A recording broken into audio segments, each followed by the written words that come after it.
We'll see what are the business intelligence and reporting options that are provided by Microsoft within finance and operations, and also the reporting options that you can leverage outside finance and operations. We would also be discussing licensing and supporting requirements, and we will be discussing preparing to go live. So these are the three modules, starting from module 10, 11, and 12 that we are going to discuss today. So real quick, let's get started with business intelligence and reporting. Finance and operations comes with built-in various types of business intelligence and reporting options. Reporting and analytics is really important for any applications so that you would be staying informed relating to what has happened, why did certain things happen, what will happen, as well as what should I be doing.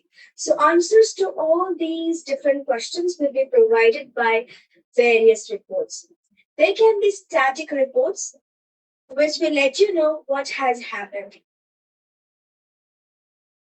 So they show us what happened as a result of an action that we might have taken. There can be interactive dashboard, which will allow us to understand what happened in the past and why it happened. We can get some insights from the data. This will also enable us to make future decisions based on what we see. Certain dashboard or based on certain dashboard information, we might be able to forecast certain things.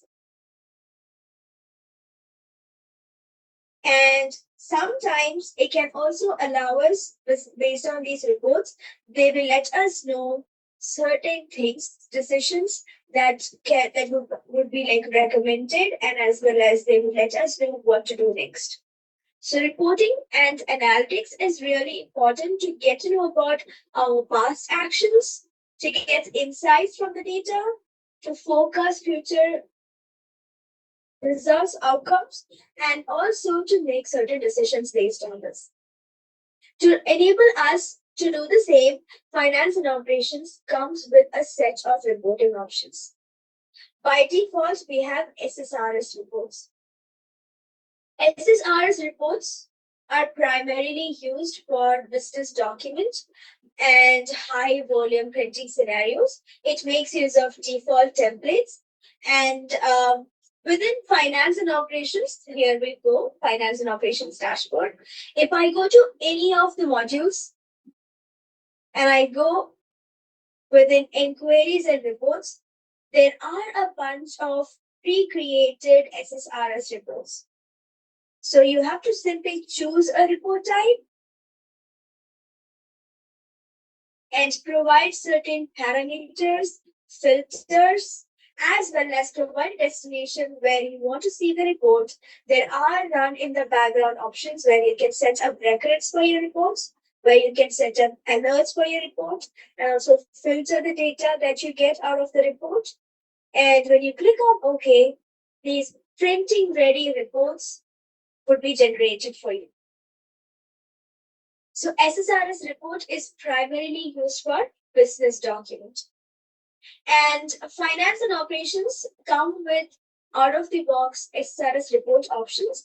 And it is very easy to create your own SSRS report either by using auto design or by using precision design. Apart from SSRS reports, there are certain embedded analytics and predictive controls. There are built-in charts. Here is a report that has been generated. These reports have these functionality wherein you would be linked to another record. So this takes you, these hyperlinks take you to this particular record right here. So let's take a look at few built-in analytical controls.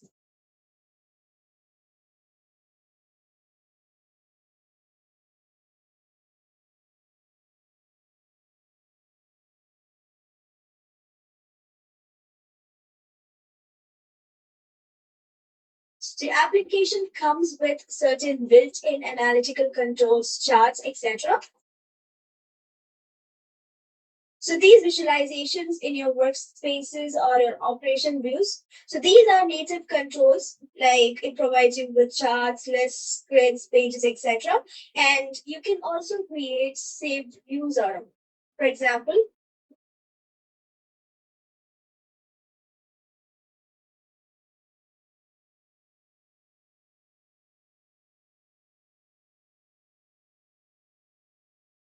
here is a grid view of information.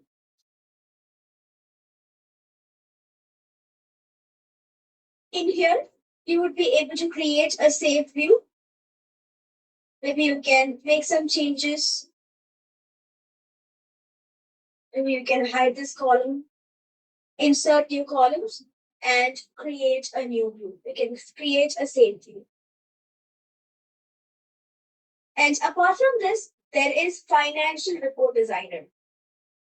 For users who are into finance background or functional consultant who wants to customize their financial statements, such as balance sheets, income statements, etc., they can make use of Financial Report Designer. Apparently, there are a bunch of financial reports that are pre-created. Like if you go to General Ledger or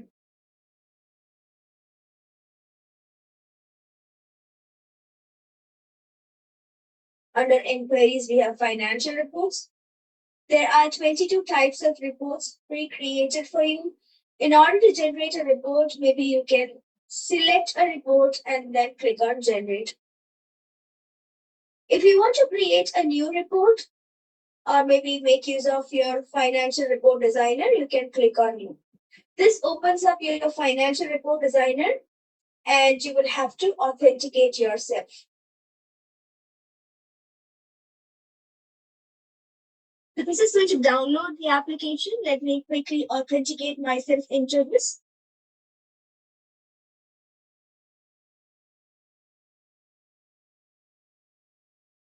This is how your financial report designer looks like. So you can provide report definitions, row definitions, as well as column definitions in order to customize your financial reports using your financial report designer. Microsoft Power Platform also provides you with various it includes various dashboards, workspaces, etc. And also you have Power BI, Power Apps, Power Automate integrations. So you can make use of these reporting tools like Power BI as well as other tools from Microsoft Power Platform in order to enhance the reporting capability of finance and operations. Apart from that, finance and operations also comes with electronic reporting, ER, which is used to configure electronic reporting, and it is very powerful for import or export of data from various sources and various formats. It also allows business document management, where business users can create and edit their own business documents with the help of these formats and can send them electronically with the help of this electronic reporting framework. So these are various different options provided by Microsoft within finance and operations to create or maybe to consume various types of reports. So apart from this, you can customize your reporting experiences to meet your needs. So before you can customize, it's important for us to understand or realize what are the existing options. And there are also other reporting options provided like Microsoft Excel integration. Your application can easily integrate with Microsoft Excel. If I go to any of the modules, maybe I go to accounts receivable or customers.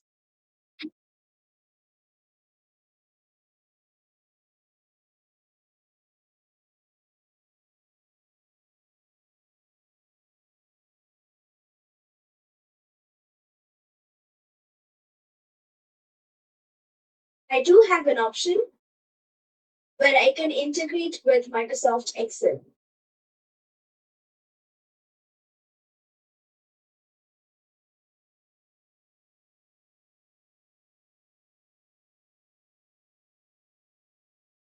I do have two options. whether I can export to Excel and then make use of Excel's capability.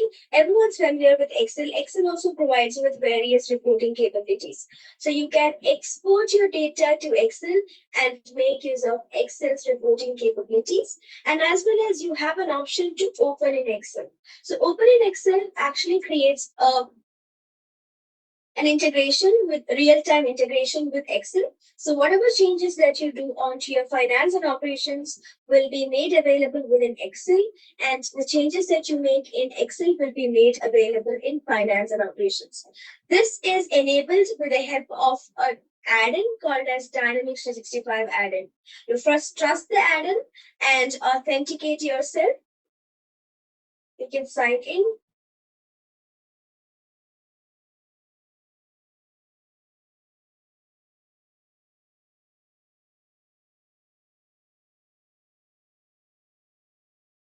Yeah, we sign in.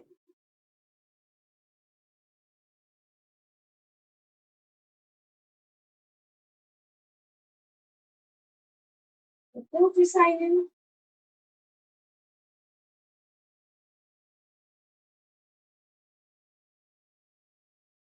and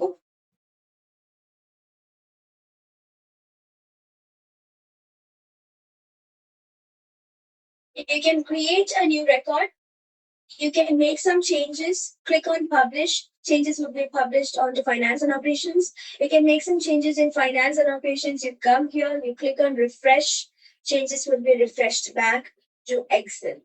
So this way you can create a real-time integration with finance and operations and Excel using and also use Excel's reporting capabilities. So these are certain built-in reporting experiences and certain tools that are available for whenever you are using finance and operations.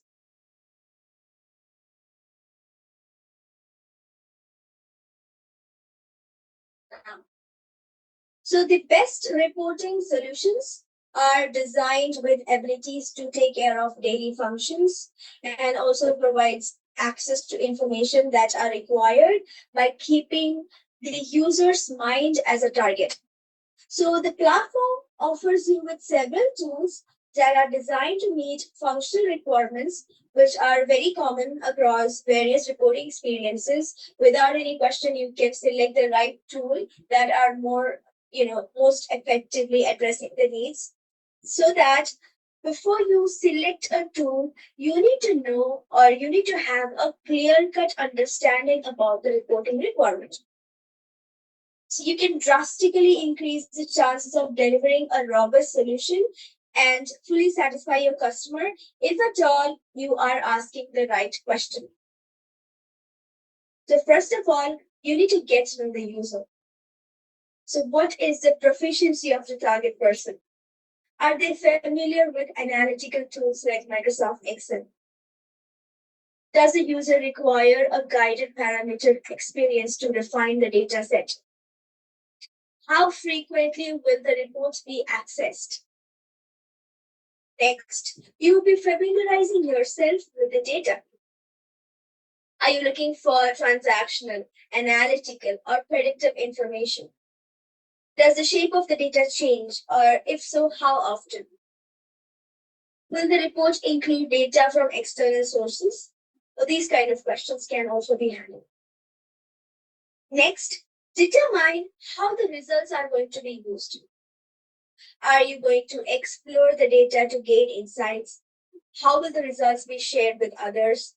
Is there a fixed document structure for the target output? So it is understandable that the customer wants a solution that aligns with existing processes that they are comfortable in using.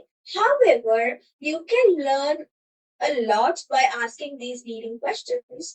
And these questions are aimed at discovering what customer needs to be successful in their task. There are various built-in capabilities that can often cover various reporting requirements.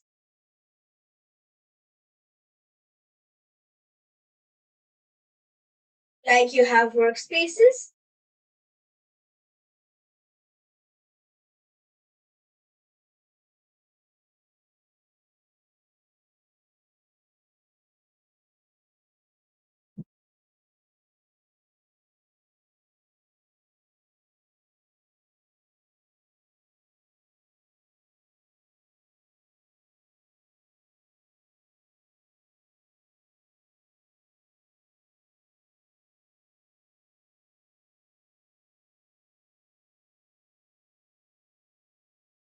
You have workspaces. Workspaces are the ones that you see on your UI.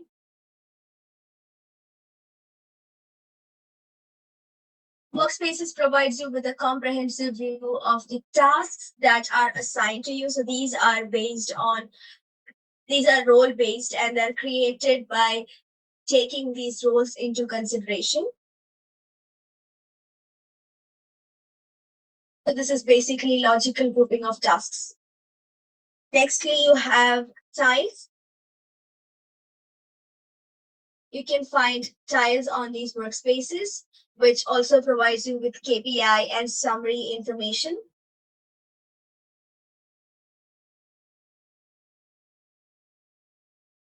You've got grids, lists, etc. And then you have embedded Power BI.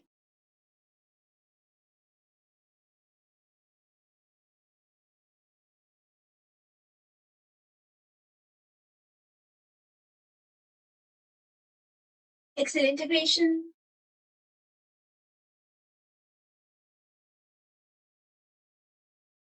Grids also provides you with various capabilities, like you can save your views, you can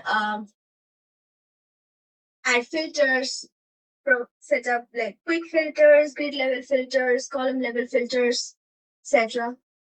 So grid also provides you with various capabilities. And you can also perform advanced filters. You can add queries. So for example, if you go to maybe like let's go back to all customers. Under options, you do have advanced filtering options.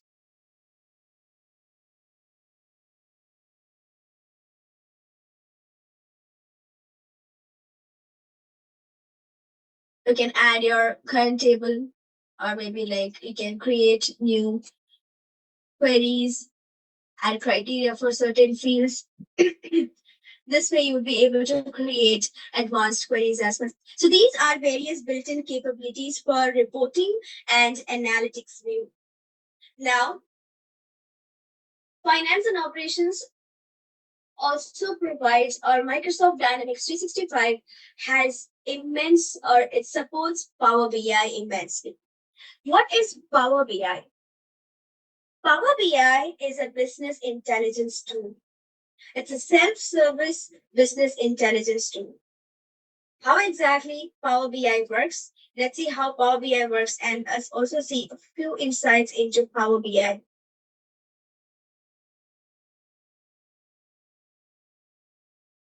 When I say self-service tool,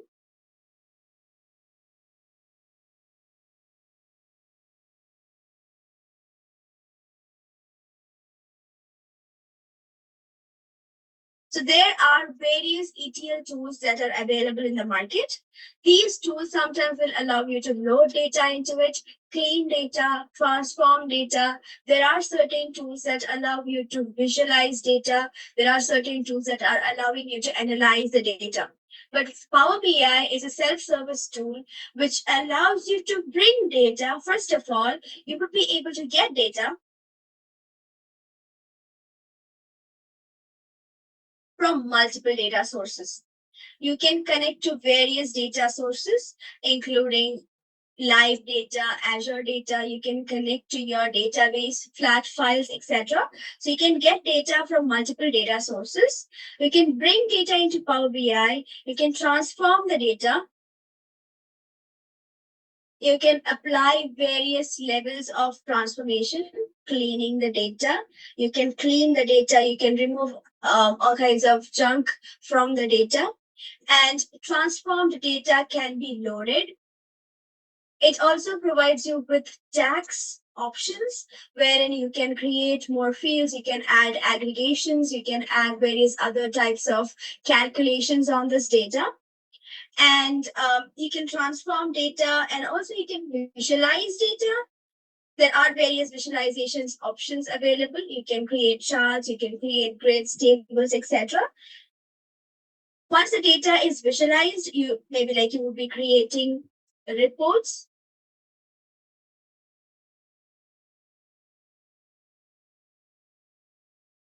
You can create reports with multiple pages, and then you would be publishing it.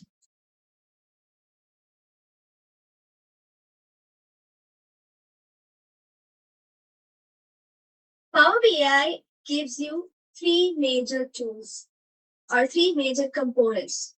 First of all, you have Power BI Desktop. So the activities that we just mentioned here would be performed mostly on Power BI Desktop. You can connect to various data sets. You can transform data. You can apply. You can clean the data. You can merge data. You can append data, and you can perform various activities on the data. Also, you can create visualizations, reports, and you would publish the data. So, where exactly your visualizations would be published to? So your visualizations would be published to the second component of Power BI, which is Power BI Server, which can be accessed online at app.powerbi.com.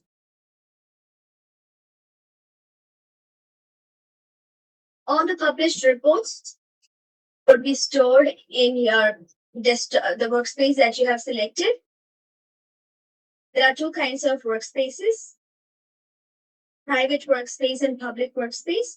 Private ones, only the user would be able to access, and then there are shared workspaces that you can create with others. And the reports that are stored in these shared workspaces will be accessed by everyone who are added to this particular that particular group. So here are a few reports that are created in the past. For example, let's open up a report from here. This report was created using Dynamics 365 data. So this way, the reports that are created on Power BI Desktop would be published onto your Power BI server. Once it is published onto your Power BI server, you would be sharing these reports probably by making use of Power BI Mobile. So these reports can be shared to Power BI Mobile so that users can access and view and analyze these reports on the go. And Power BI also provides you with various analytical as well as AI-based options. You will have Q&A feature as well. You can ask questions to these reports and dashboards, and it will provide you with answers. You can train these QA machines. So Power BI is a very powerful tool which allows you to create various types of reports, analytical reports that can be embedded and as well as that can be shared onto mobile devices. So whenever you are using Power BI, when it comes to getting data, it provides you with two options. Number one is import data, where you would be importing static data. And you also have an option to direct query. So every time your report is running, it is going to directly query the database that it is connected to. With direct query, your information or the data that is used by these reports would be automatically updated, right? Every time you're running this, every time you're running your report. You can utilize Power BI with finance and operations, as I've said earlier. So you can perform two ways. You can do it in two ways. You can get Power BI information to. I'm going to download Power BI desktop application real quick. It's free to download. So you can download Power BI desktop application easily. So this is how you would download Power BI desktop application.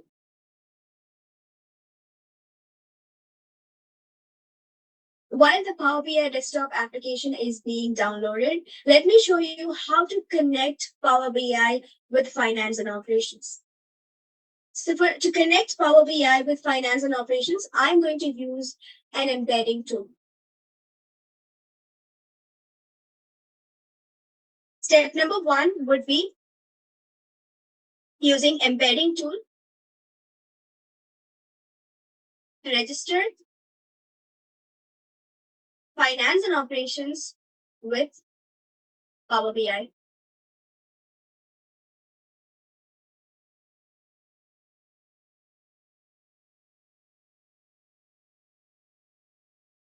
You can use this particular link.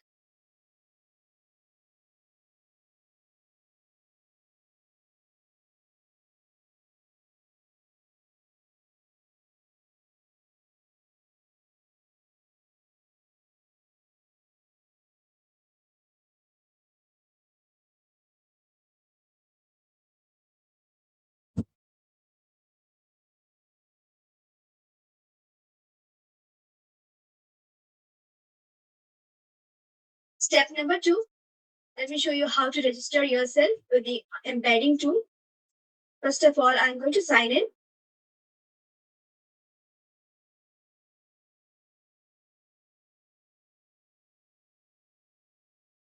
Before that, I am setting my default company as USMF. So all the integrations would be done with the USMF.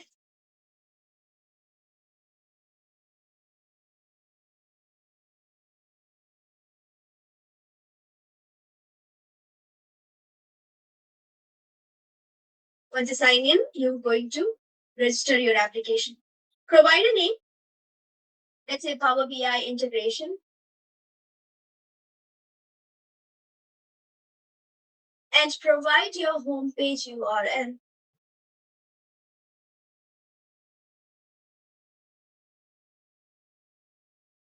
Also provide an authentication URL, authorization code. Specify API access. And once you do, you can register your application. When you click on register, you get an application ID and an application secret.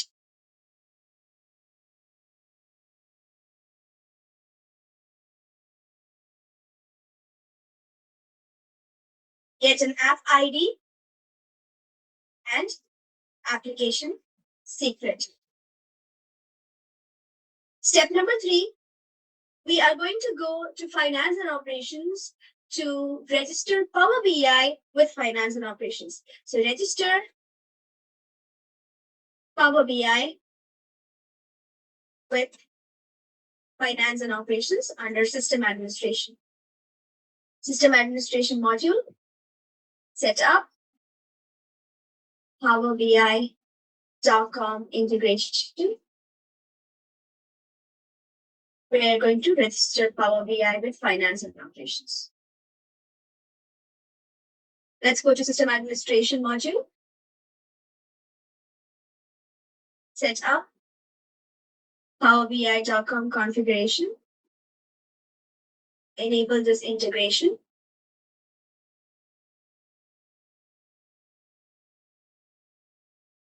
Let's get the app ID and the application secret.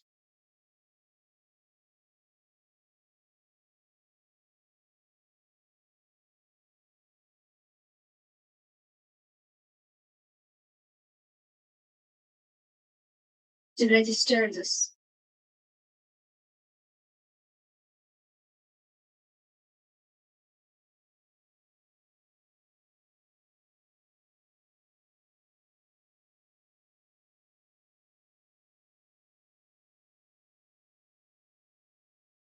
I'm going to do a quick refresh to reveal a tile that will allow you to authorize Power BI to use with finance and operations.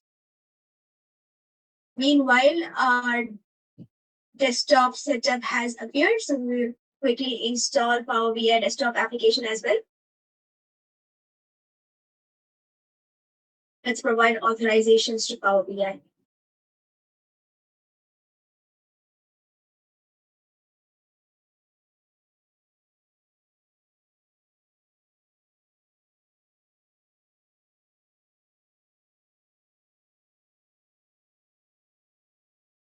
Once you have connected successfully to Power BI from finance and operations, let's move back and check on the desktop application that we were downloading earlier.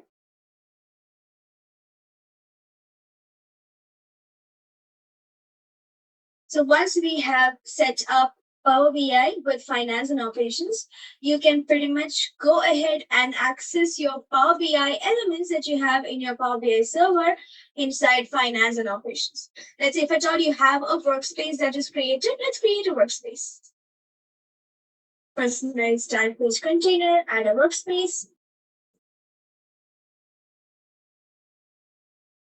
A new workspace would be added towards the end.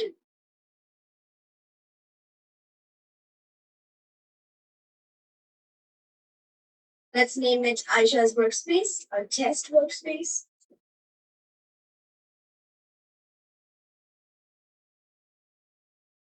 There we go. From your workspace or from the existing workspace or your custom workspace, you will be able to open your report catalog, the tile catalog, your dashboard catalog that you have within finance and within Power BI.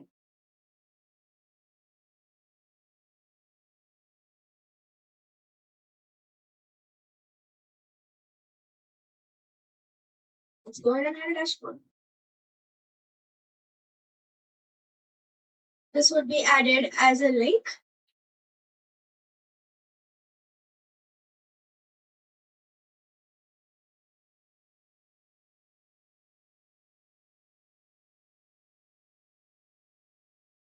Let's go ahead and add a report from the existing reports.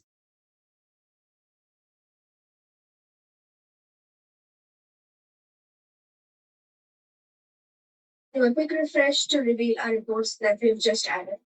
The report would be added as a link, so you can open up the report within your dashboard. So this way you would be able to get your Power BI reports on finance and operations. Let's also quickly check how to connect finance and operations data to Power BI with our desktop application.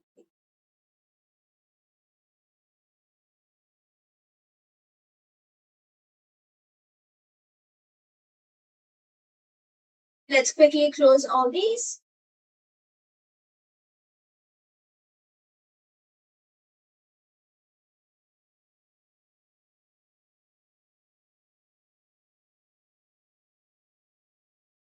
Let me open up Power BI desktop application.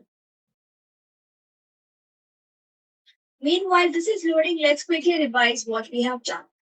So we used an embedding tool to register finance and operations with Power BI. We've got an app ID and an application secret. Using the application ID and the secret, we have registered Power BI with finance and operations. Once you register Power BI with finance and operations, you'll be able to view and use or embed your reports,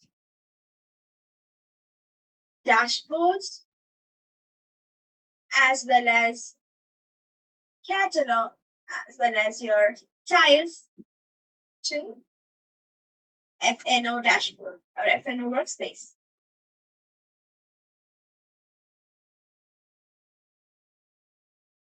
So this is how you would be working with Power BI with finance and operations. And additionally, you can also use Power BI to manipulate or to work with F&O data, finance and operations data. Let's say you want to create a new report from the scratch by making use of finance and operations data. So we'll see that as well.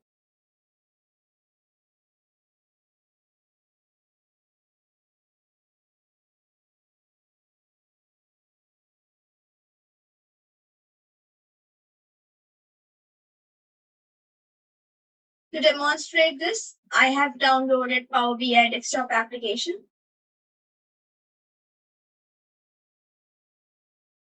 So here is your Power BI desktop application.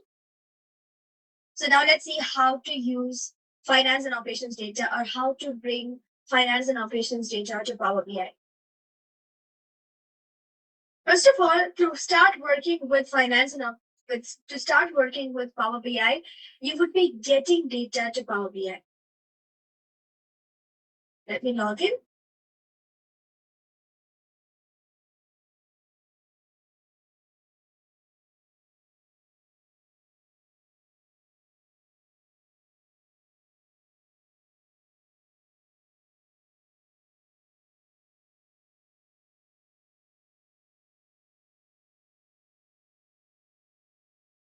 Let me authenticate myself.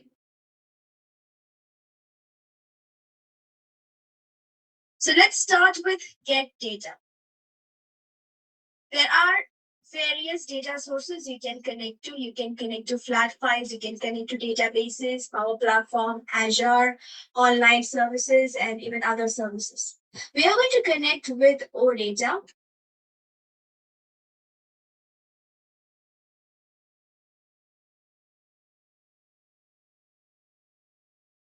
I'm going to provide the homepage URL to connect.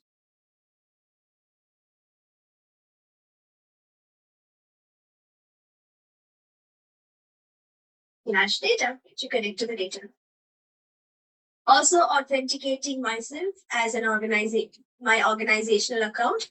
So I would be using my organizational account. Since I'm using the same account, I would be real quick putting my organizational account in here.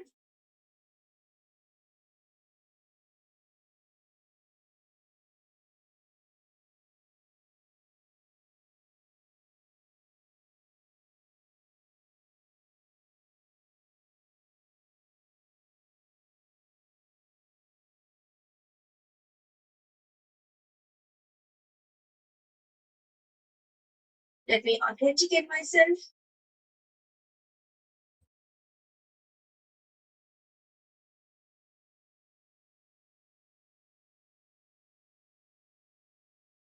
There we go. We have connected to our organizational data right now.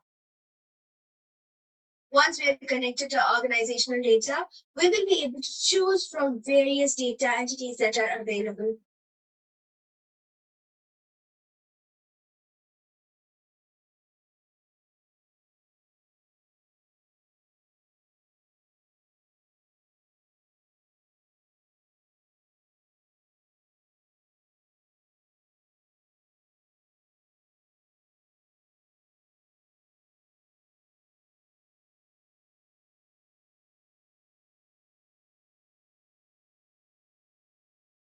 There we go.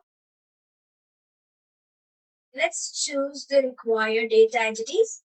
So this screen right here would provide you with a preview for the data entities that you're choosing. So based on the preview, you can choose which data entity that you want to work with.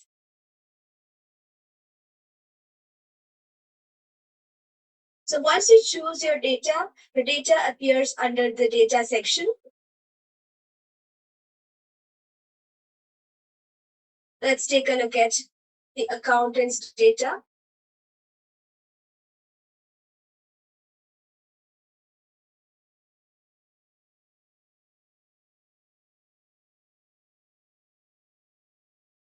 I will work with asset information.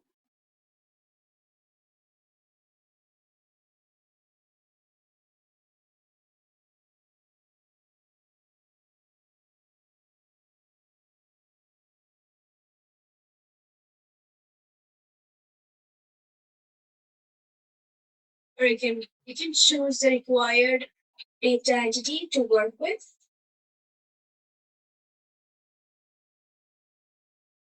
I'm going to choose sales orders line. You can use multiple data as well. Like for example, in sales, you have sales order lines and sales order headers. So they do have a relationship between them. So you can additionally add multiple data sources, add multiple entities, and create a relationship between them as well. But today we are not going to look into that depth, but instead we are going to quickly see how to work with finance and operations data. Additionally, you can go and transform the data, clean the data, and I'm going to click on load to load the data. So data would be loaded under the data section. And then you would be able to choose visualizations. And based on that, you can create, based on the data that you have chosen, you can create visualizations. You can choose a visualization and drag and drop items from your data to your visualization that you have chosen. Accordingly, your visualization will adjust itself to show you or to visualize, or the chart is going to adjust itself to show the visualization that you're looking for.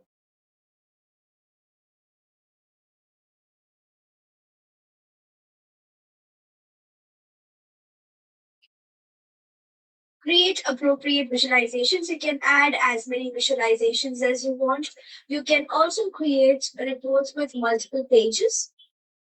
Choose a visualization, add the data, like drag and drop the data into the respective fields, and your visualizations would adjust itself to show the data that has been chosen. You can add as many visualizations as you want. So once your report is completed, you would be publishing your report. Save your report, publish your report.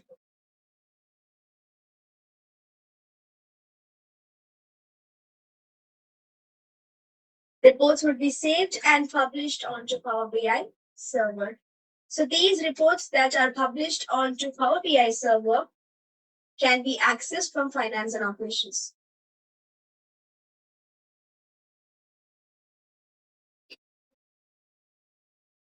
To quickly summarize, to create reports on Power BI with finance and operations data, you would first be downloading the desktop application. So you need Power BI desktop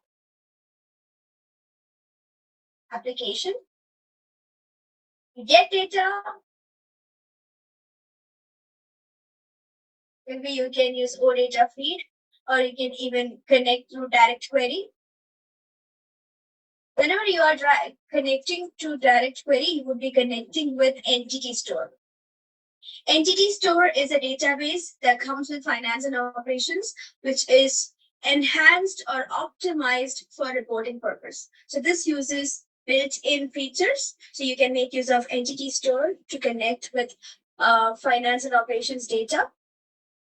You would transform the data,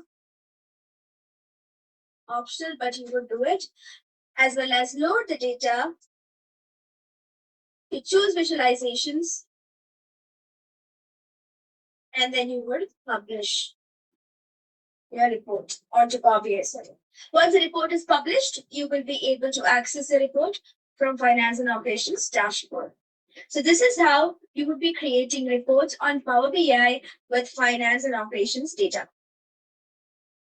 With that said, we are going to quickly discuss about BYOD. We've already discussed BYOD the other day, but on a quick note, since we are already discussing about external data sources, BYOD also is equally relevant. So not all organizations would use Power BI for reporting. Some organizations might use some other reporting tools which do not use reporting tools that do not use TSQL. If at all you're using a reporting tool that does not use TSQL, you might not be able to connect with finance and operations data. Finance and operations data exposes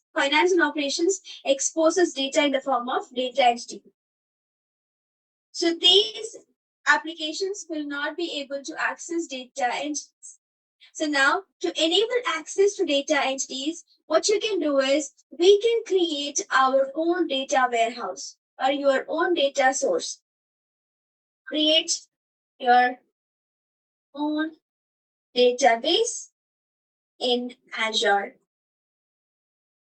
So you would be creating an Azure SQL database, and you would be publishing your data entities to be stored in your Azure SQL database. To create your own Azure DB, you would be going to Azure portal to create your own Azure SQL database. And once the database is created, you can come to finance and operations, data management workspace,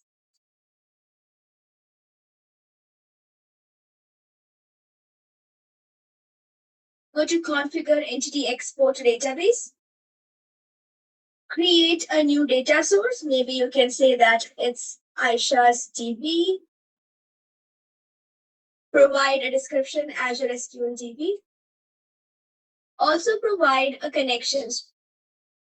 String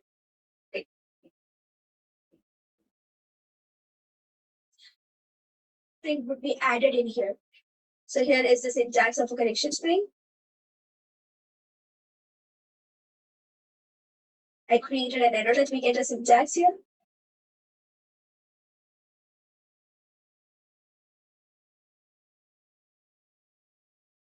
You would add your database name, your server name, username, as well as password in order to connect to your Azure SQL database. Once you provide the connection string, you click on validate. So this is going to create a connection with your own Azure SQL database. Once it is done, you would be able to easily export your data entities that have been published to your own Azure SQL database, just like you would export to any other data sources.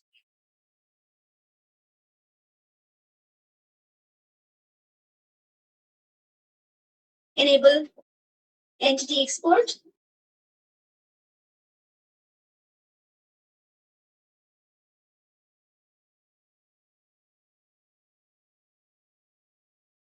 You'll also be creating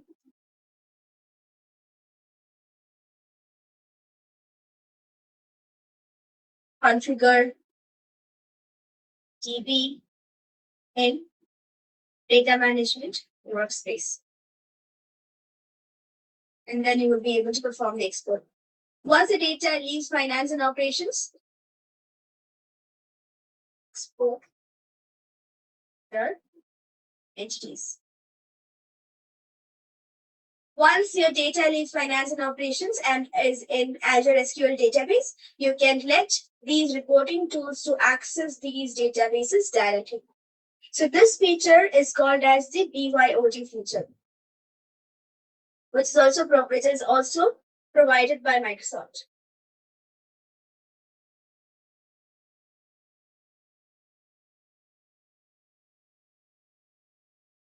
So these are the different options available for you. Now that we understand different options, it should be easier for us to create or to develop a reporting and analytics strategy. So we are going to collect reporting, analytics, and printing requirements, their purposes, very early in the project. Do not duplicate old legacy system reports without validating their purpose. Identify responsibilities and tools for reporting requirements of different types. Plan testing resources and activities. Build new SSRS reports only when necessary. Use standard capabilities like standard reports, inquiries, export to in Excel, grid control, save views, analytical workspaces wherever applicable. Apply capabilities of financial reporter, electronic reporter, Power BI, and other tools, and also explain their application and considerations. Explain and select application of entity store and BYOD for reporting. Use Power BI as primary tool to combine multiple data sources to produce an outcome or a final report over building SSRS reports. Do not import historical data for analysis of historical trends. Instead, use BYOD to copy data entities to your own Azure SQL database and perform data mashup with Power BI to build a final report.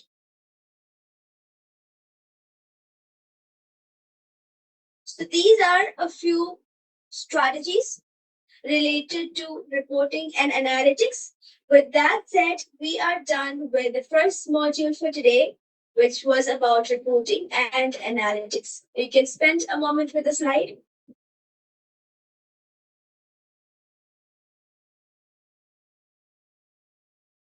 Let us begin with the next module, where we will be determining licensing and support requirements.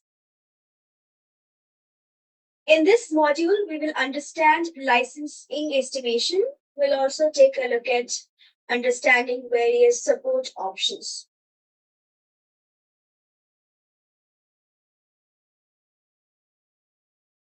Finance and operations uses LCS to manage application lifecycle. LCS provides you with various tools, including subscription estimator. So using subscription estimator in lifecycle services, you would be able to estimate the number of licenses that are required.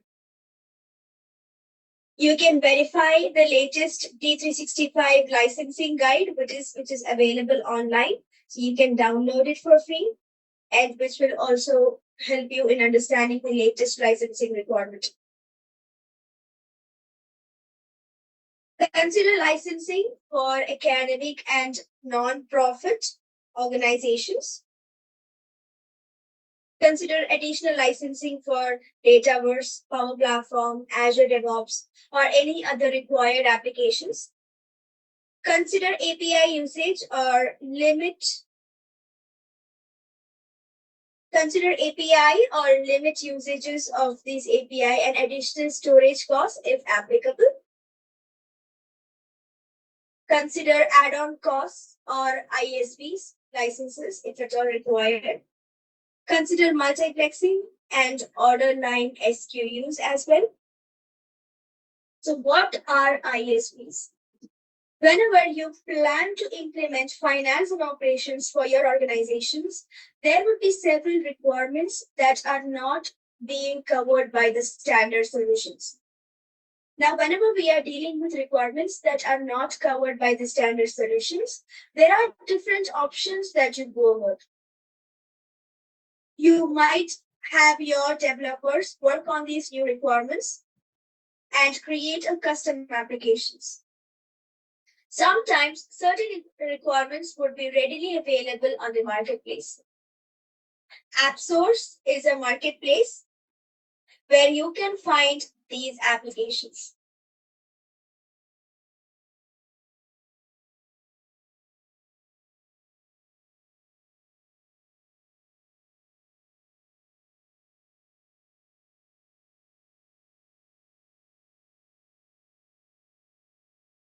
AppSource is a marketplace where independent software vendors would create and distribute their licenses to people.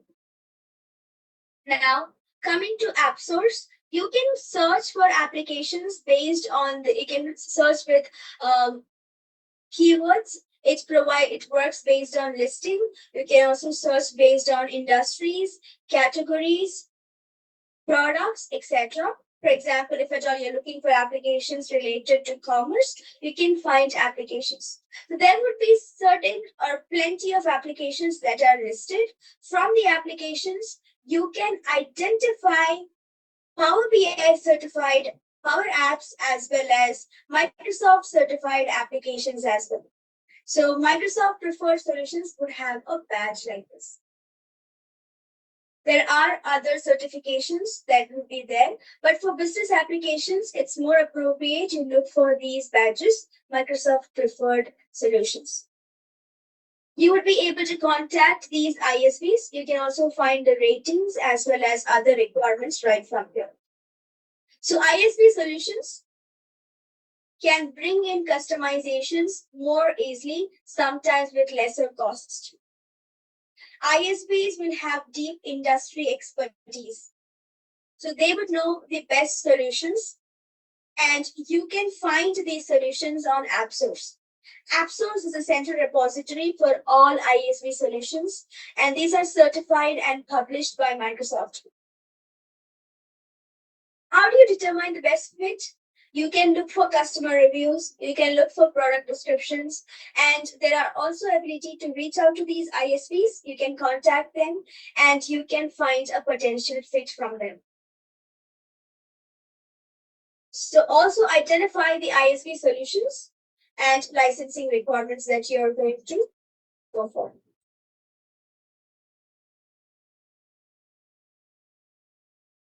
You can find information about the current minimum number of licenses in latest D365 licensing guide.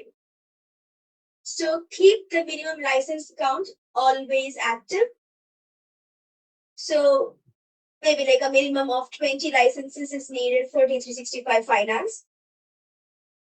If you are planning to acquire more licenses before you go live, inform the fast track team.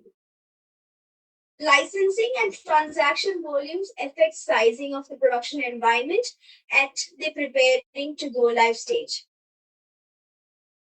Be sure that licenses are connected to the right Azure Active Directory tenant. Continuing with wrong tenant leads to time-consuming changes. So make sure that you are keeping a minimum number of licenses and the right Azure Active Directory tenant. Also, when estimating the number of licenses, it is important to understand when external users do or do not require a D365 license. External users are not employees. External users could be like your vendors, contractors, or agents, or maybe like some affiliates. And that would be like from a separate company or maybe like an independent contractor. So external users are also end customers and third-party users of the organizations or its affiliates. And they will not require licenses to access D365. Maybe external users who are off-site vendors who do not have like an employee-like relationship with an organization.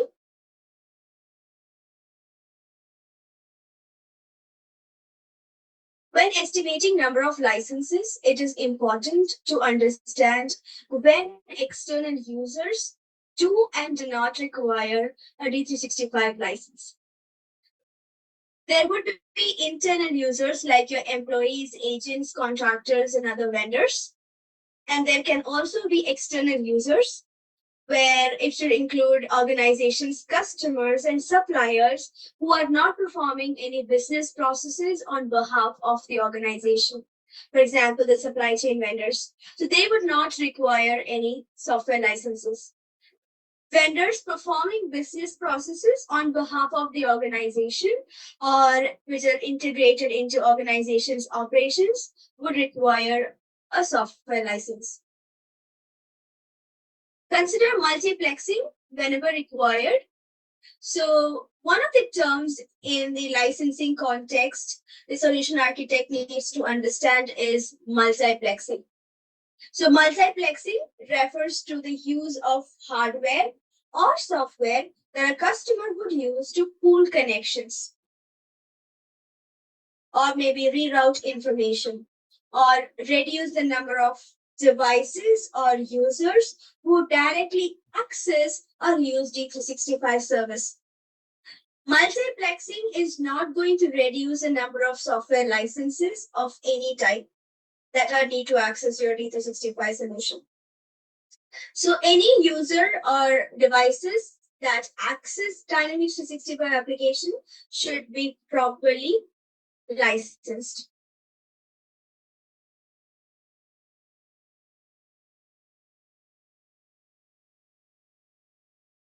So how to buy D365 licenses? You can obtain D365 subscription through various options. You can obtain it by via volume licensing. If an organization has large user count, they may be interested in volume licensing agreement. So volume licensing for finance and operations will be available through enterprise agreement subscription, enrollment for education solutions, and also MPSA. And another option is through a cloud solution provider, a CSP. Microsoft Cloud Solution Provider can help you understand the needs of the business or organization. So customers can use Microsoft Partner Central Portal to find a partner to fit their needs. You can also buy through Dynamics Partner. The clients can collaborate with Dynamics Partner to purchase licenses for on-premises deployment, which is called as Finance Plus Operations Partner. So you can get it via all these three options. And there are other ways as well, depending upon the region that you are in. You would be staying compliant with your user licensing requirement. So the licensing requirements for the users are determined by the security roles that are assigned to those users. Security roles are based on the hierarchy of sub-roles, duties, privileges, and they are directly referenced by securable objects. The licensing requirements for users are determined at the organization or at the tenant level. While using multiple environments and applications, you must analyze requirements across all environments. There can be different types of licensing. Like, for example, it could be like none, team members, activity, or even operations.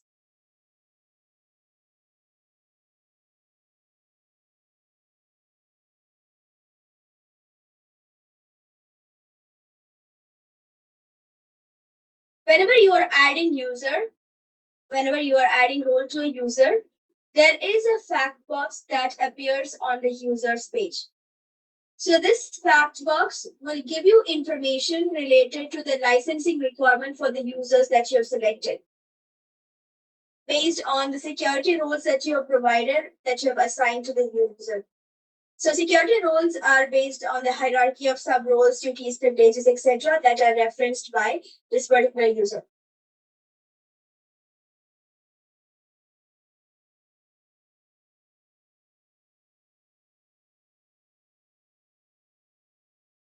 You can also view licensing requirements per security role or duty or privilege from your security configuration page.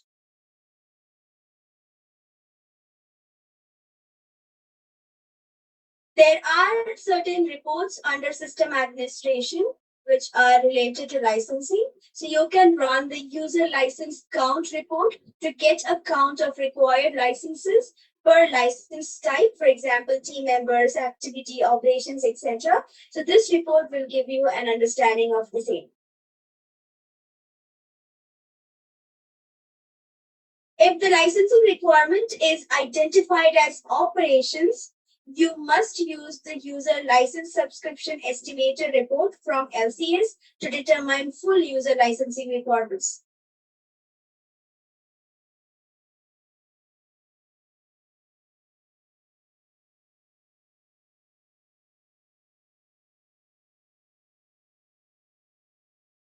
Under system administrations, you can find license related reports.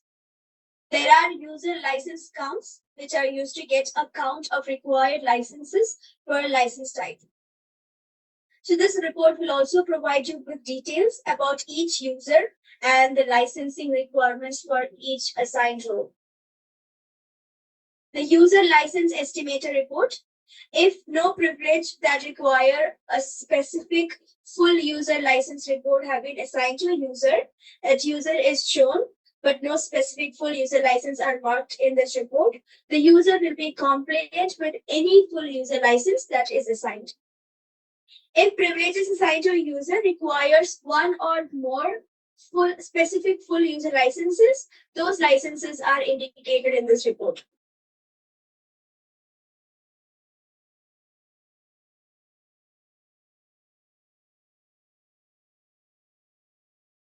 Let's see an overview of support. Support is available in markets where Dynamics 365 or Microsoft Dataverse are offered. Some specific services might not be available in all regions immediately after general availability. The support languages, English in all regions, Japanese, Spanish, French, German, Italian, Portuguese, etc. might be available in various regions. 24/7 support for severity A issues for other severity categories during local business hours. There are various support plans. You can use support included in D365 subscription, or you can consider a higher tier of support plan that offer access to advisory services like benefits, like it can provide 24/7 support, etc.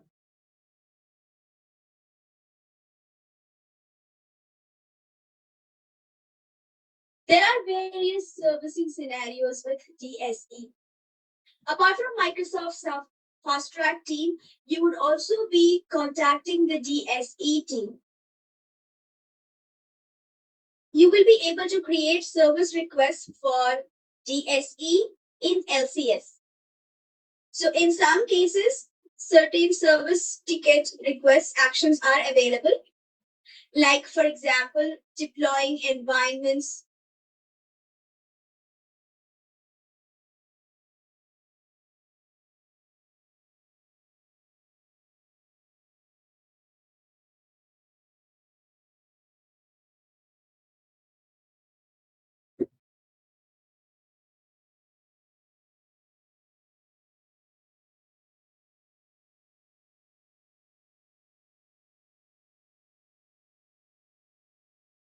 Let's take a note of a few services that you might raise with DSE.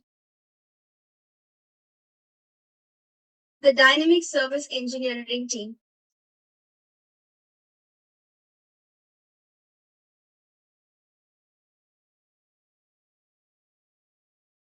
First of all, you've got deploying environments.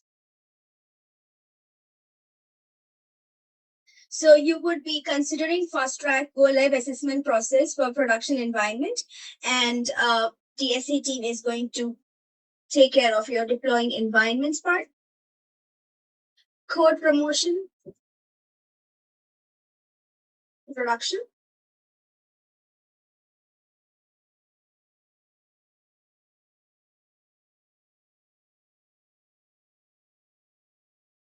Sandbox to production.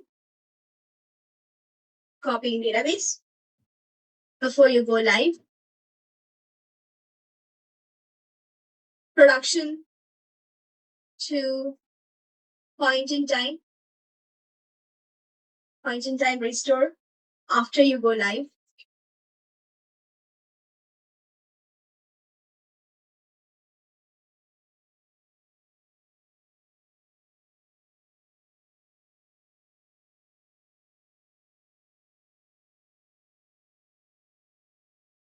You can also flag a regression in the service update and ask for an exceptional opt-out. Flag regression and request optional opt-out.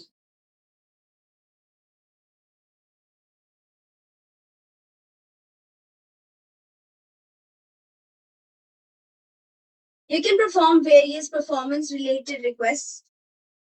Performance requests.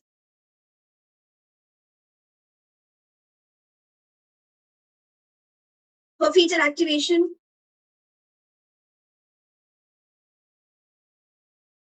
for example, you might want to share customer and vendor data, so you can make use of this. You can create a service request with the DSE team. Production resizing.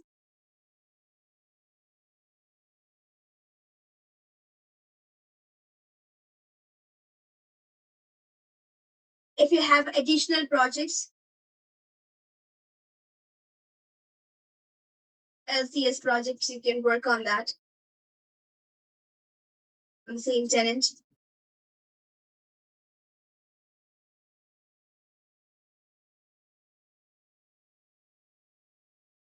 if you want to moving tenant of production.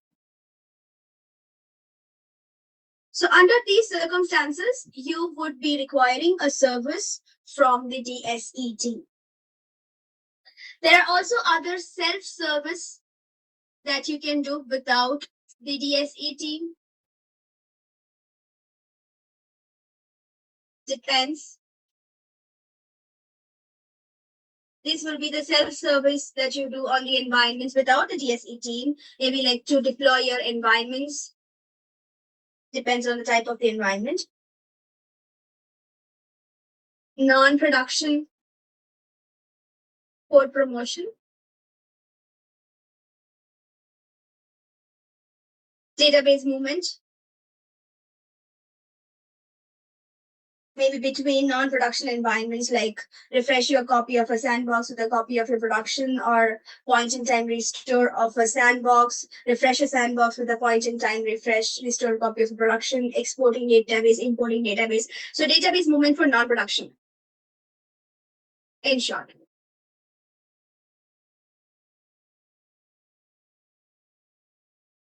Maintenance mode.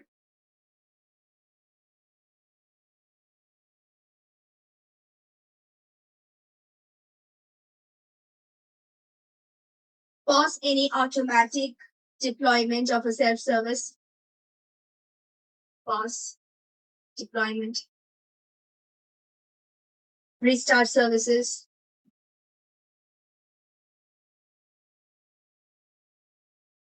On non-prod. So I'm going to highlight this point that these are all non-production and also performance-related actions.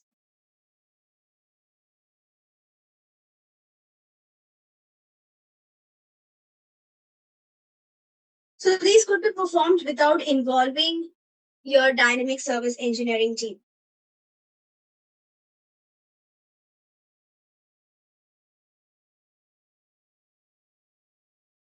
You would be selecting a Microsoft Dynamics 365 support plan. This comes as a tiered support plan. Subscription level, like small business support when operating a simple environment, sandboxing, or using a full service partner. There are professional direct level, it's for medium to large business support when running a 24/7 production environment that requires access to experts for advisory and escalation services. Unified level, unified advanced level gives enterprise level support with balance of reactive and preventive support, and also unified performance. It gives you with the personalized enterprise support to maximize business outcomes. So these are various support plans that are available. You can choose a support plan from one of these support plans that are available.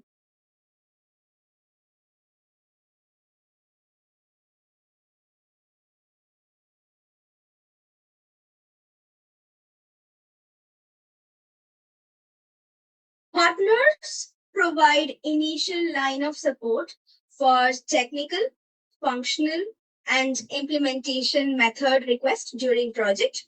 Microsoft supplies support content and support plans to meet the customer requirement. Solution architects can explain to the project team and customers how to use available support content to solve some requests and continue learning about Dynamics 365 capabilities. Partner supplies initial line of support during implementation and also after going live. Partner support would include functional technical support as well as support on implementation phases methodologies. Online support content, which are provided by Microsoft, which supplies with rich resources, like you've got Microsoft Learn, LCS, Docs, Fast Track Tech Talks, Dynamics community blogs, etc. There are various plans like subscription, professional, unified plans as well. The figure here shows different support options for customers, partners, and also the support plans. You can compare the support plans.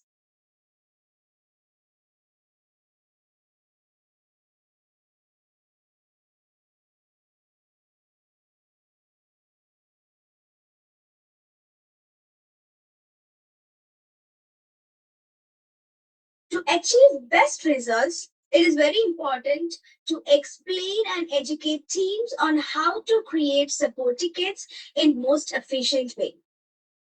This can actually reduce the number of communications and receive quality support faster. So quality input is going to lead to quality investigation, and quality investigation is definitely going to give you quality support. So first of all, mention the environment where the issue has occurred, the process, the reproduction steps, the expected results versus the actual results, pre-investigations, and additional elements like error messages, screenshots, session ID, traces if required, etc. To create a trace, you can make use of the system tracing tool. When you go to finance and operations, there is a tool that can be used to take traces of your system. For example, my system is giving some error. I can go under help. I do have an option to take a trace. I'm going to name the trace and start the trace.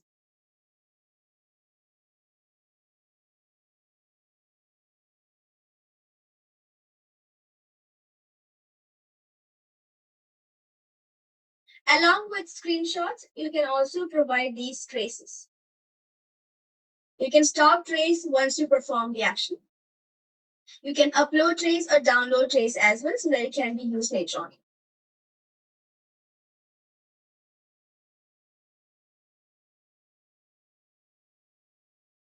If the issues are of high severity, you can provide the business impact. What is the impact of your business activities?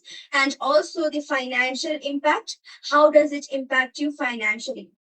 So all these can be mentioned.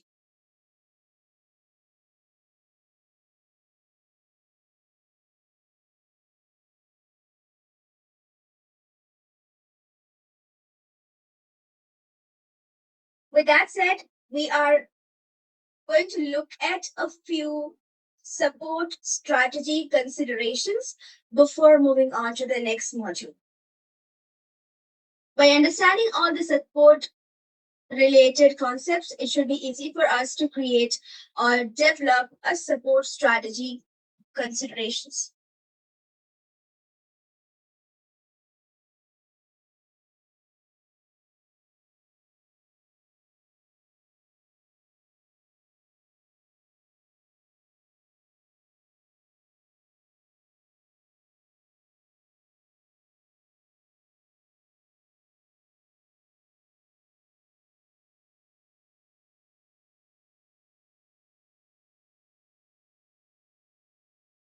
So before developing a support strategy, you would be building a solid support process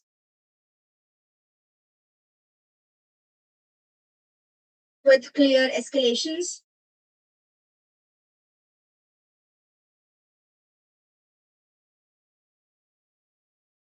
path.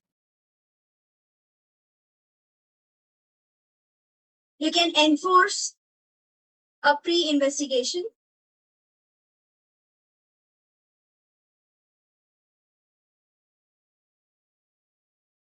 You can train your teams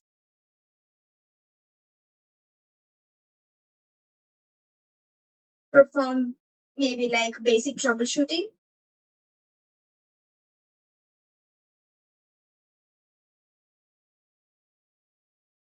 If you have a specific support contract, reach out to your contacts to escalate, support tickets and bugs related to the standard solution, but not related to the customization or maybe ISV related issues.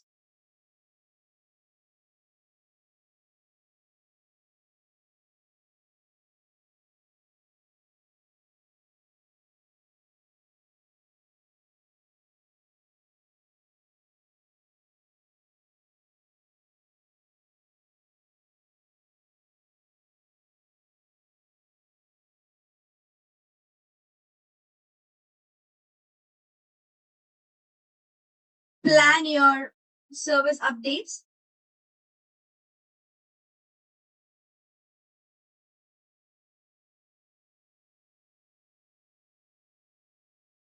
monitor performance, monitor the telemetry data of your production.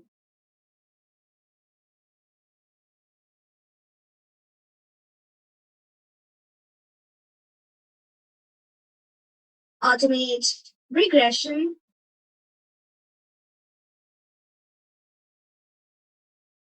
testing to save some time. This will definitely save some time. Define these support or maybe services related responsibilities during and after go live. Services or support related responsibilities during and after going live.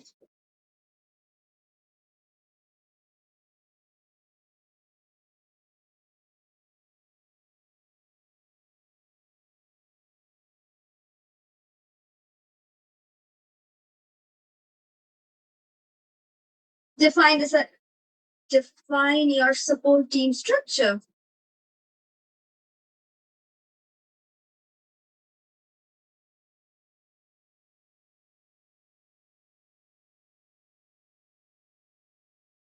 You can create incidents in LCS.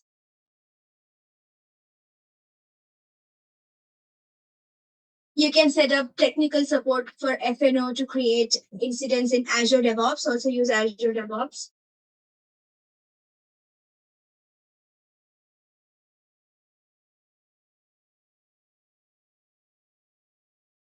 So you can make use of online resources. So these are a few strategies related to support. You can take a look at this for a while. And with that said, we are going to wrap up module number 11. We are left with one last module, which is about going live.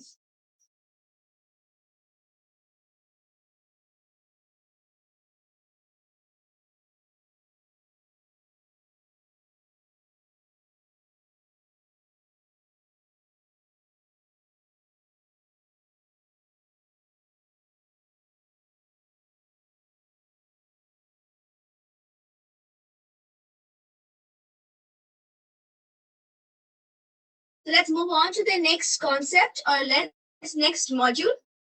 In here, we are going to learn about go live. So these are the lessons that are included in this module, which would be completing your solution blueprint, developing a training strategy, preparing for going live, and also we are going to include a class recap. So first of all, you need to complete your solution blueprint. So before implementation starts, main components of your solution blueprints should be completed.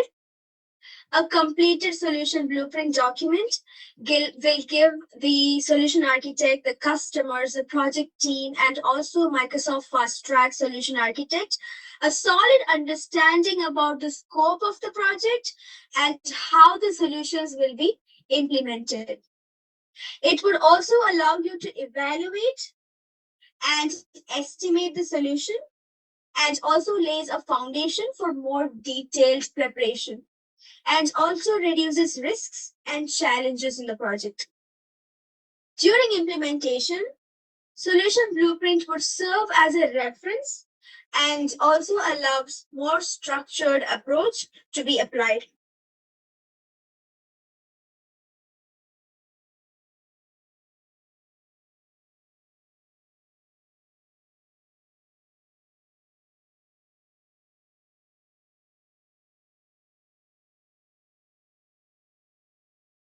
So when do implementation workshop happen? So here is a depiction of a sample timeline. As you can see, it gives you various phases like requirement phase, design, build, iteration happens. So they are like, let's consider these as a number of days. And after your design build has happened, there are phases for stabilization. And once you've completed your user acceptance test, you can go live.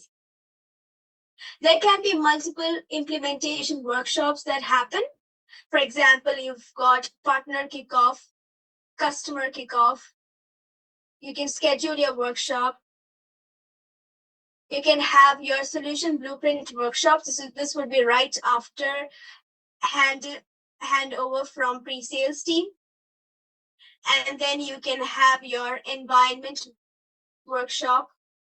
You can have your application lifecycle management workshop, data migration workshop, integration workshop somewhere around here, your BI related workshop, gap analysis workshop can be performed, test workshops, performance workshop, cut over plan workshop, go live review workshop. This is where you would be looking at the checklist that is provided to you. So in here, you would be working on the checklist, the touch points based on the workshop, based on the checklist. So fast track team would be providing you with a checklist before you go live. So you would be working on that during this time. And once everything is done, you can go live at this point.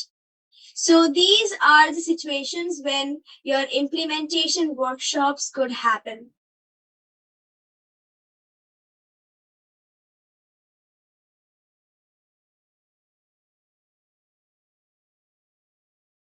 Parallelly, you would be creating a training plan, and also you would be planning for success measurement.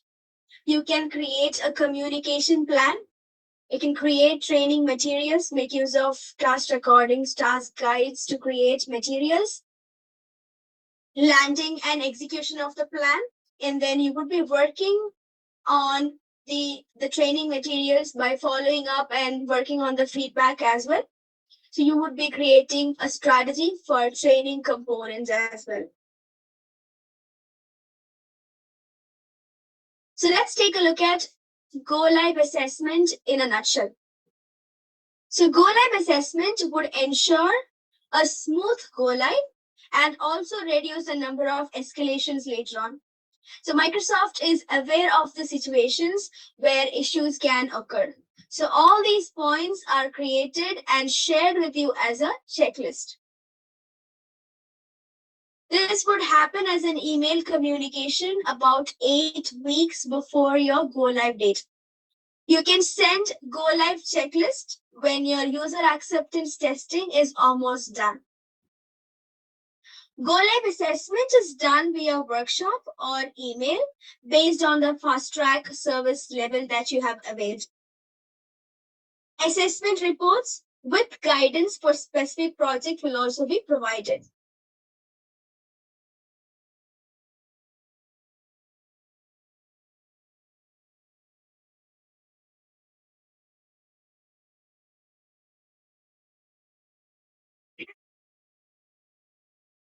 So you would be updating your go live date in LCS. And the second phase, you are going to complete and send your go live checklist. Based on that, you may have your go live assessment workshop scheduled. Fast track architect review happens. Once the review is done, you would be identifying a release for production deployment. You would request a production environment, sizing, deployment happens, and the production package, deployable package would be installed. You can request a DB copy from Sandbox. And once the final cut over is done, you would be able to go live. So this would be your go live process in short, or maybe on a higher level. So this is how your go live works.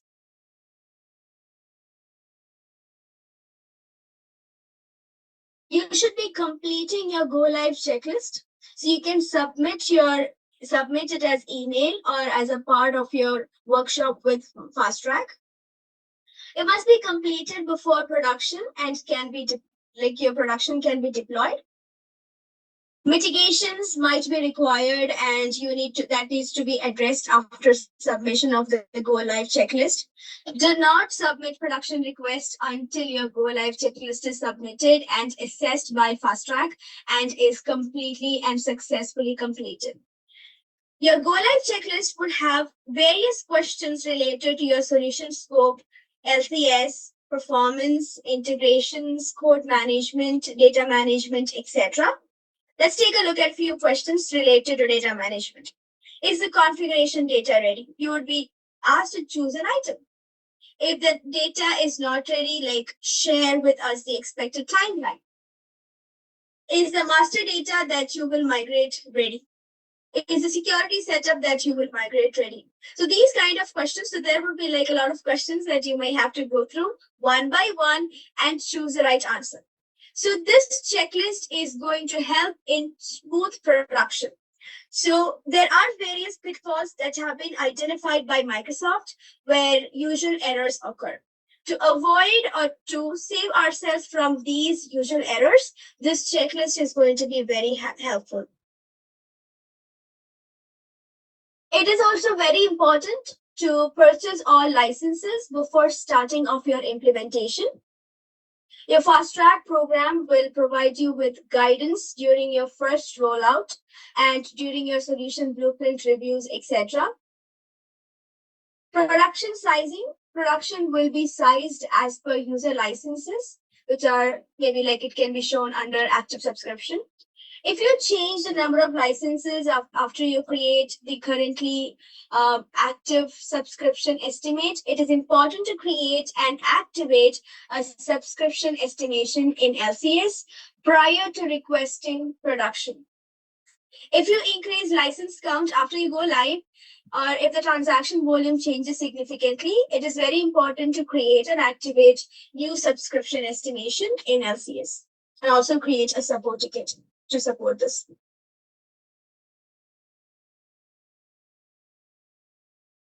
Complete LCS methodology. Keep your milestones updated. Keep your user accounts in LCS updated for communication. So it is very important that team experiences for servicing in lifecycle services like applying updates, creating service requests, other things during implementation. So this makes sure that the customer is familiar with the servicing process upfront. So whenever you are working with a project within LCS,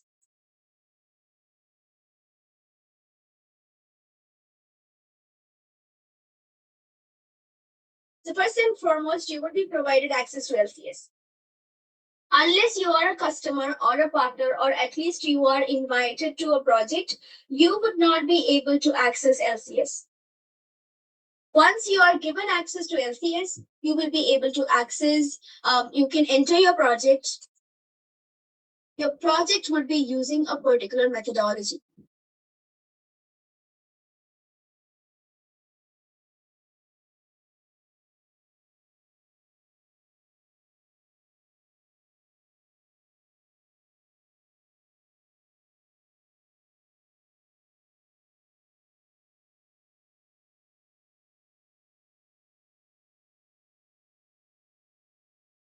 Based on the methodology that you're using, you would be able to see these milestones. So it is important to complete these milestones, keep these milestones updated on LCS, and also keep your user accounts updated for communication. Understand the difference between two dates when production will be available and the go live date. So the go live date will be the date when the customer will start using production for business transaction. Date when production will be available would be the date when the deployment of production has completed. And depending upon the solution complexity, a couple of weeks or months before go live it would be.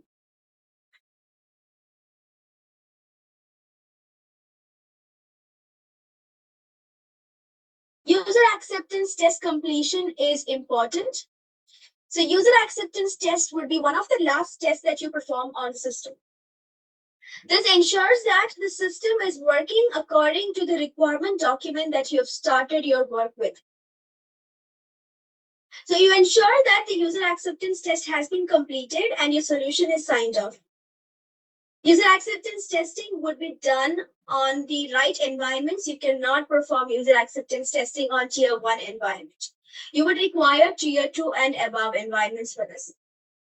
So tests were executed by migrated data with the right security roles. Make sure that the solution complies with any company-specific and industry-specific regulatory requirements. Run your customization analysis report in the development environment and resolve any critical issues. The performance tested on higher tier environment and also test integrations on a higher tier environment. Features and processes are to be documented and signed off by the customer. Get a business sign off.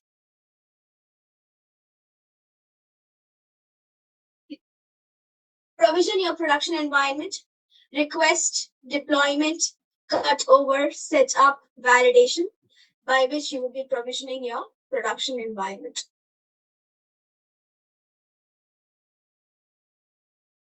There are various cutover activities. Collect all the cutover activities and start early. Communicate and orchestrate the cutover processes. Coordinate cutover activities with ISPs. Identify sequence of the activities and dependencies between them. Assign responsibilities for all activities and timings. Define point-in-time restore scenarios. Define validation process after cutover is completed. And prepare an escalation point.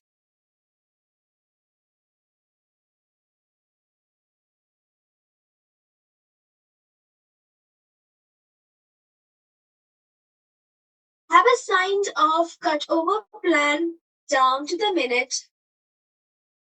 So as you can see on the screen, there are various environments involved. We've got golden environment in here, and here is the data migration or data related activities that happen during the life cycle of during the implementation phases. So this would be an iterative activity. You can continue. So have your asset signed off cutover plan as well.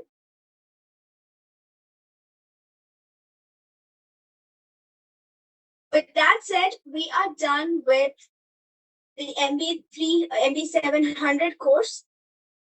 So real quick, let's revise what we have learned today.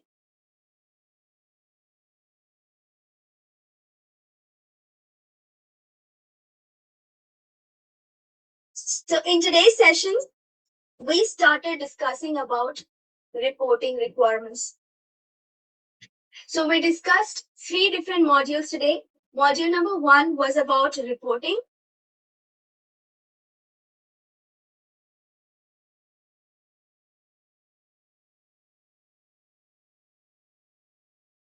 We discussed support.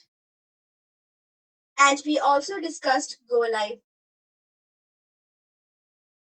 Under reporting, we have looked at various built-in reporting options that are provided by finance and operations.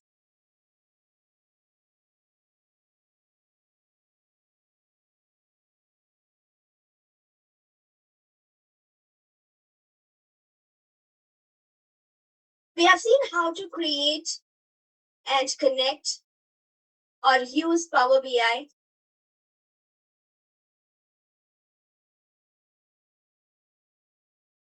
With finance and operations.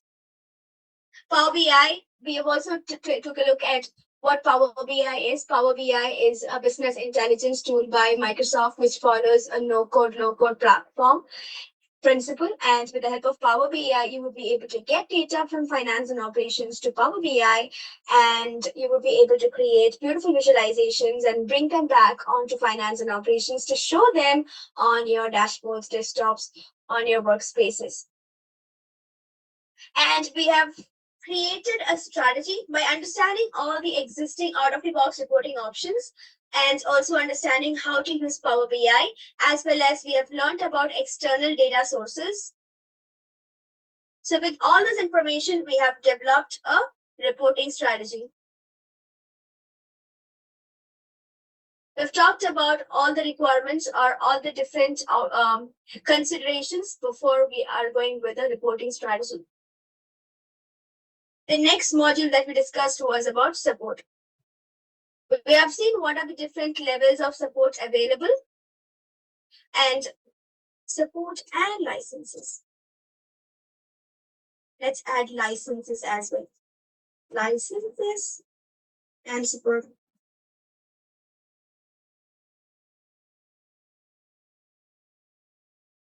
We have seen how to acquire or how to estimate licenses using the license estimator tool. Also from finance and operations application, you can look for users, and also the fact boxes will provide you with the license requirement information. With that information, you can acquire the appropriate number of licenses. And we have learned about various terminologies related to licensing, like multiplexing, where you are reducing or directly reducing the number of applications users that directly hit Dynamics 365. Regardless of multiplexing, you would still be requiring equal number of licenses. And we've talked about with different service support levels and different support packages and how exactly support would be applicable with each of these different support packages. And at the end, we learned about the go live. Starting from pre-sales till you go live, we've talked about what are the different things or activities that you would be performing. Starting from creating a date on LCS, a projected go live date on LCS. Whenever you are creating a new project, you would be mentioning your milestones. You would be projecting a date saying that, okay, this is when I'm starting and this is when I would go live. So as and when you go forward in your project, you are going to keep updating these dates according to the timeline that you are actually hitting. And you would be performing, or you would also be you should also be knowing what are the different services that you can avail from Microsoft with the help of the DSE team as well. So we've also talked about the entire go live process. So take a quick look at the go live process.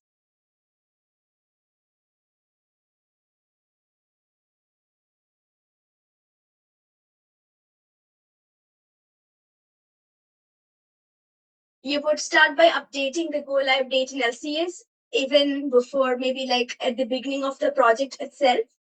And once all your phases, implementation phases like requirement analysis, your design, your development, your testing, your user acceptance testing is almost done, you would be completing and sending a pre-go live checklist. Microsoft Fast Track team is going to contact you based on the complexity of your project, maybe like 8 weeks before you go live. They are going to provide you with a checklist.